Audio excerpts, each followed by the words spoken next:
Gipahigayon sa Office of Civil Defense ang second quarter nationwide simultaneous earthquake drill sa Dipolog City sa Zamboanga del Norte. Tumong sa buhatan ang mapadasig pa ang kaalam kalabot disaster preparedness, ilabi na sa linog nga dili matagnaan kung kanus mahitabo. Ano yung report? Gilayong nagpaygayon og dock, cover and hold samtang paggawa sa building kining mga empleyado sa gobyerno, mga estudyante ug ubang residente sa nagkadaiyang lugar sa Dipolog City, Zamboanga del Norte adlang Huwebes. Kini atol sa simulation full-scale exercise, kalabot second quarter nationwide simultaneous earthquake drill. Sa maong exercise, duna matudpay pagtayog nga magnitude 8.0 nga linog. Human milihok kuno ang sulot range kung asa intensity 8 ang gingong nabati sa Zamboanga Peninsula, kung asa dunay pagkahugno sa mga building, ground displacement, lakip multiple fire incidents sa Dipolog City. Sa video, makita ang pagresponde sa nagkalain-laing designated safety officers sa mga organisasyon, lakip LGU. Gani, makita sab ang paghatag og first aid sa mga nasamdan kuno sa insidente, lakip na ang pagtransport sa mga nagrabehan sa tabang sa Aero Medical Support sa Philippine Air Force. Gidaig sa Civil Defense ang kaabtik sa pagresponde sa mga disaster response personnel sa maong exercise. Maganda yung nakita namin dahil yung mga merong responsibilidad para tumugon sa malaking lindol, nakita natin yung kanilang koordinasyon. Subalit, hindi tayo dapat gumraduate o mag-relax. Tuloy-tuloy pa rin yung ating pagsasanay.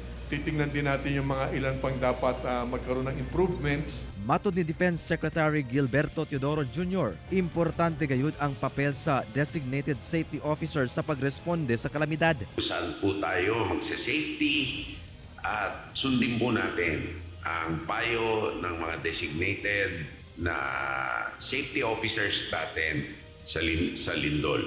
So sana po itong mga national earthquake drills ay magtanim ng condition responses or automatic responses sa ating mga kababayan at ang mga may kapangyarihan na mag-supervise ng mga tao sa kanilang lugar.